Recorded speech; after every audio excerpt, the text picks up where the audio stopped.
유다서는 성경 중에서 가장 준엄한 내용을 지닌 책들 중 하나이며 처음부터 끝까지 배교의 역사를 다루고 있습니다. 교만한 천사들, 스스로 어렵다 하던 가인, 소돔의 멸망, 반역적인 이스라엘, 탐욕스러운 발람, 거만한 고라가 주요 주제로 등장하고 있습니다. 유다는 이단자들의 사상을 신학적으로 분석해서 공격하는 한편 비윤리적이고 세속적인 행위를 신랄하게 비판함과 동시에 사도들의 가르침을 명심하고 올바른 믿음을 지킬 것을 권고하고 있습니다. 본서의 저자는 예수님의 형제 유다의 가능성이 크다고 합니다. 또한 기록한 연대는 정확히 알려져 있지 않지만 영지주의에 대해 경계하고 있고 예루살렘 멸망에 대한 연적 진술이 없는 것으로 보면 본서는 70에서 80년쯤에 기록된 것으로 보고 있으며 기록 장소는 저자가 유대인이므로 그의 사역지인 예루살렘일 가능성이 크다고 합니다. 당시 교회 안에는 헬라 철학의 영향을 받아 영과 육을 분리한 그노시스, 즉 영지주의가 교회에 침투하여 그리스도의 성육신을 부인하고 구원은 육체와 상관없고 육체를 다만 악한 것으로 간주하려는 경향이 있었다고 합니다. 이에 본서는 그노시스의 이원론적 사상체계의 잘못을 지적하고 그리스도의 진실한 군사로서 복음 진리를 수호하고 믿음 위에 굳게 선 삶을 살도록 권면하고 있습니다. 예수 2절입니다. 예수 그리스도의 종요 야고보의 형제인 유다는 부르심을 받은 자 곧 하나님 아버지 안에서 사랑을 얻고 예수 그리스도를 위하여 지키심을 받은 자들에게 편지하노라. 긍휼과 평강과 사랑이 너희에게 더욱 많을지어다. 마가복음 6장 3절에 언급된 동생들 중에 유다가 있습니다. 그러나 아마도 오래전에 예수님과 헤어졌으므로 자신을 표현할 때 여전히 살아있거나 아니면 최근에 죽은 그 지도자의 형제라 말하는 것이 더 자연스러움에도 불구하고 자신을 예수 그리스도의 종이라 소개하고 있습니다. 그 자신도 마리아의 아들이었음에도 불구하고 감히 자신을 예수의 형제로 묘사하지 않고 있는 것입니다. 유다는 당시 교회 내에서 잘 알려져 있지 않았으며 당시 예루살렘 교회의 위대한 지도자인 야고보의 형제요 예수님의 아우임을 밝힘으로써 자신의 권위와 정체성을 나타내기 위함일 것입니다.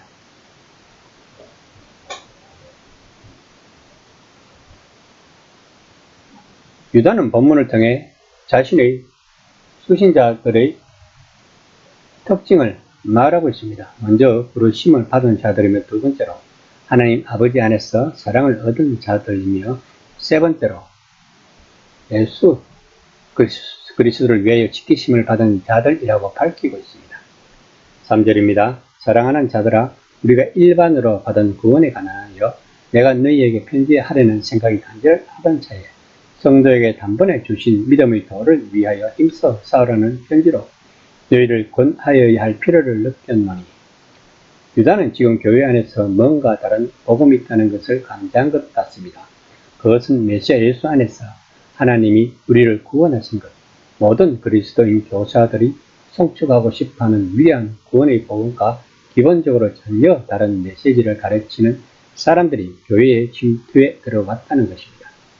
게다가 과거 수세기의 교회 경험이 없는 평범한 그리스도인들은 아주 취약한 상태인 것입니다. 이런 이들에게 새로운 가르침이 흥미진진하고 재미있게 들린다면 이것은 아주 위험한 것이라는 것을 유다는 감지한 것입니다. 유다는 그래서는 안 된다고 말하고 있는 것입니다. 지금은 하나님이 백성에게 단번에 주어진 믿음을 위해 힘써 싸워야 할 때라는 것입니다. 지금 기독교 신앙의 핵심부가 직접 공격받고 있었던 것입니다. 그런데 복음의 진리에 붙잡힌 사람들이 그것을 지키는데 최선을 다하지 않는다면 교회는 다른 방향으로 가는 이들이 많아져서 그들 편으로 갈 수 있다는 것입니다. 그래서 유다는 서두인사말에서도 예수가 그들의 백성들을 안전하게 지키실 것이라 말하는 듯합니다. 그분이 그들을 지키신다는 것이 예수님의 현재 사역 중 하나라는 것입니다.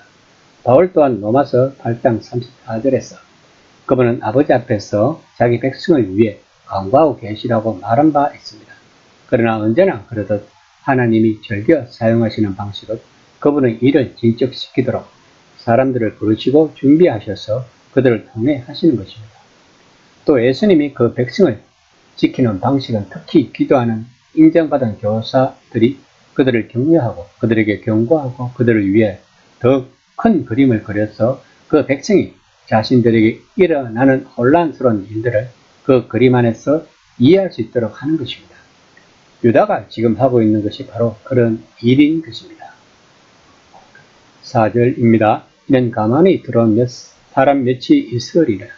그들은 옛적부터 판결을 받기로 미리 기록된 자니 경건하지 아니하여 우리 하나님의 은혜를 도리어 방탕한 것으로 바꾸어 홀로 하나이신 곧 우리 주 예수 그리스도를 부인하는 자이라. 유다는 본문을 통해 교회가 직면한 두 가지 위험에 대해 분명하고 명쾌하게 말하고 있습니다. 그것은 하나님의 은혜를 도리어 방탕한 것으로 바꾸고 있는 것이며 또한 유일한 주인이신 우리 주 예수 그리스도를 부인하고 있다는 것입니다. 오늘날 하나님이 모든 사람을 있는 그대로 사랑하신다고 말하는 사람들은 하나님은 자비가 풍성하심으로 분명 그들이 하고 싶은 대로 하기를 원하시기 때문에 사람들은 모두 하고 싶은 대로 하면서 정확히 지금 그대로 가만히 있어야 한다고 말하는 사람들을 생각해보면 그런 사람들이 바로 유다가 말하는 사람들인 것입니다. 또한 오늘날 예수님이 다른 여러 종교, 교사 중 하나라고 다른 여러 구원의 길 중 하나라고 말하는 사람들이 있을 것입니다. 이들은 예수님의 길로만 오를 수 있는 그 산에 다른 여러 길이 분명히 있을 거라고 말하는 사람들입니다. 이들은 자신들이 배타적 주장을 하지 않거나 오만해지지 않는 게 중요하다고 말하는 사람들입니다. 그런 사람들이 바로 유다가 말하는 사람들인 것입니다. 이는 물론 초대교회의 문제였던 것입니다. 바울은 그리스도 신들에서 특히 로마서 6장과 갈라디아서 5장에서 값싼 은혜의 문제를 여러 차례 다루고 있습니다. 그러나 유다는 이런 것들이 더 이상 다른 논장의 한쪽 측면에서 다룰 만한 부차적 위험이 아님을 알고 있는 것입니다. 사람들이 이런 것들만 가르치는 교회로 돌아간다는 것을 유다는 직접 맞서고 있는 것입니다. 하나님 백성은 항상 하나님의 길을 따르려고 분투하지만 언제 어디서든 어떤 사람들은 그들을 옳은 궤도에서 벗어나게 만들려 한다는 것입니다. 이것은 이상하거나 기이한 일이 아니라는 것입니다. 또한 하나님이 어디에선가 방향을 잘못 틀었다는 의미도 아니라는 것입니다.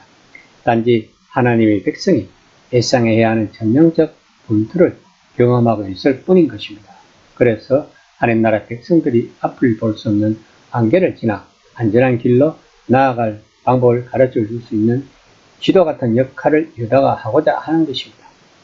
이 시간 나는 유다와 같은 역할을 하고 있는지 한번 생각해 보는 시간이 되었으면 합니다.